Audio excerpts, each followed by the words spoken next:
အားလုံးပဲမင်္ဂလာပါရှင်ကျမတို့ဒီတိုင်းချန်ပီယံနေပြန်လည်ကြိုဆိုလိုက်ပါတယ်ရှင်မြန်မာနိုင်ငံမှာလူဦးရေအစမတန်တိုးပွားနေတဲ့အချိန်မှာအိတ်ချန်ပီဈေးနှုန်းရလည်းမြင့်တဲ့မြင့်နေတဲ့အချိန်မှာ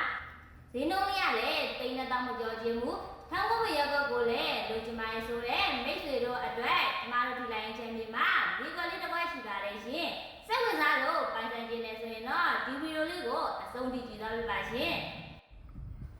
ညီကွယ်လေးရဲ့လိပ်စာကတော့ချမ်းမြတာလူမျိုးနယ်ထဲမှာရှိတဲ့ထန်ကုန်ပေရက်ကွက်56ဘီလက်နဲ့104 105ကျမှာရှိတဲ့ပေ20 60အလဲလေးကအနောက်ဘက်လဲလေးဖြစ်ပြီးတော့ကြရံမြေလေးပဲဖြစ်ပါတယ်ရှင်ဈေးနှုန်းလေးဆိုရင်သိန်း15000လေးပဲခေါ်ရပါတယ်ရှင်လူကြီးမင်းတို့စိတ်ဝင်စားလို့ပိုင်ဆိုင်ခြင်းနဲ့ဆိုရင်တော့ကျမတို့ဒီတိုင်းချန်ပီကိုအမြန်ဆုံးဆက်သွယ်လိုက်တော့နော်ရောင်းသူနဲ့ဝယ်သူမနစ်နာစေရအတွက်ကျမတို့ဒီတိုင်းချန်ပီကပိုင်ရှင်နဲ့တရရဲ့တွေ့ဆုံညီနိုင်ပြပါတယ်ရှင်